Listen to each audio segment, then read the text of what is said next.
They had a word for humanity.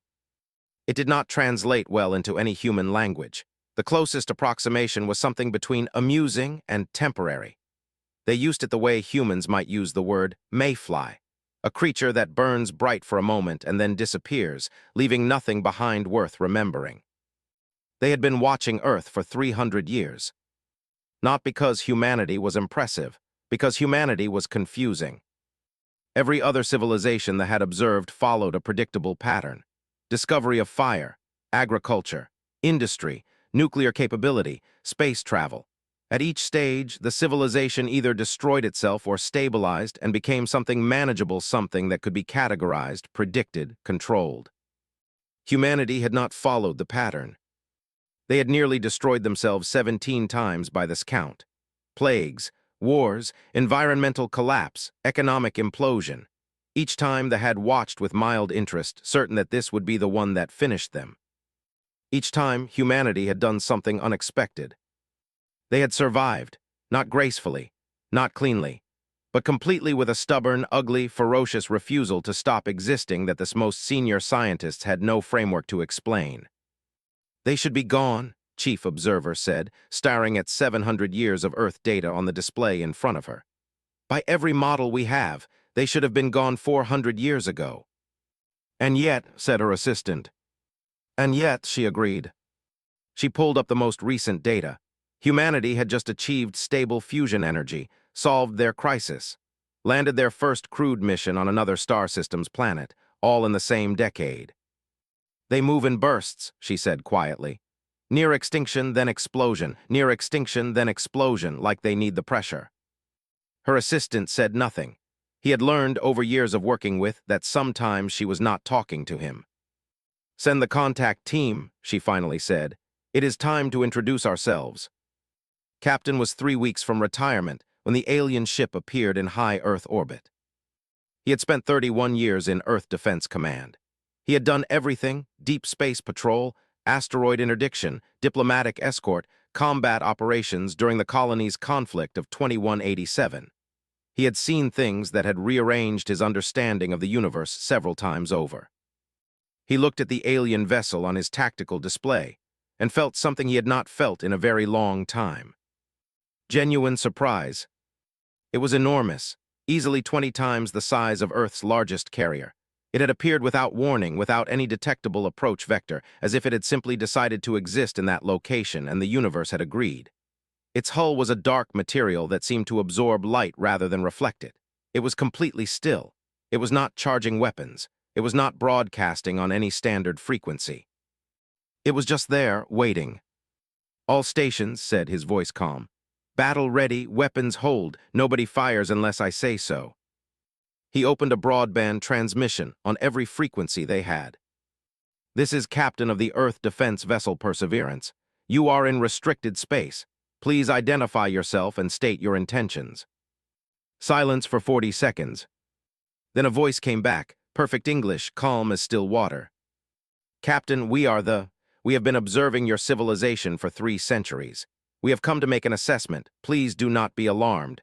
We have no hostile intentions at this time. Notice the words "at this time." He noticed them very carefully. Understood, he said. Please hold your position. I'll need to notify my command. Of course, the voice said. Take whatever time you need. Muted the channel and looked at his first officer, Lieutenant. At this time, she said. Yeah, he said. I heard it too. The assessment, as they called it, lasted 6 days. Their team came aboard the Perseverance, 3 of them tall and thin, with silver skin and eyes that processed light slightly differently than human eyes, giving them a quality of seeing around corners that humans found deeply unsettling. They were polite. They were precise. They asked questions with the focused efficiency of people who had done this many times before. They asked about human biology, human history, human psychology, human technology. They were particularly interested in human conflict, not as a sign of weakness, but as a data point they kept returning to with an intensity that found puzzling. On the 4th day, the lead assessor, who had given her name as, sat across from in the ship's small conference room and asked him a question he had not expected. How many times has your civilization come close to extinction? Thought about it honestly. Depends on how you define close. Genuinely close, where the outcome was uncertain. 17 times that we know of, he said. Probably more that we don't. Was quiet for a moment, and each time you continued. Yes. Why? Looked at her for a long moment. It was such a simple question, such a strange question, like asking someone why they breathe. Because stopping wasn't an option we were willing to consider, he said. Wrote something down. She had been writing things down the entire conversation, had been very curious about what she was writing but had not asked. In our records, she said carefully, we have assessed 411 civilizations. Of those, 62 survived long enough to achieve interstellar travel. Of those 62, none of them had survived more than 3 extinction-level events before stabilizing. Did the math quietly. You've survived 17, said, and you are not stable. You are still volatile, still capable of enormous self-destruction. She looked at him with those strange, light-bending eyes. You are also, by every metric we have, more capable than any civilization we have ever assessed at your stage of development. Is that good or bad? Asked. We are still determining that, she said. On the 6th day, came to with this assessment. He had expected a report, a document, a formal presentation. Instead, she sat down across from him, folded her long silver hands on the table, and simply spoke. We came here believing we would find a civilization approaching its final crisis, she said.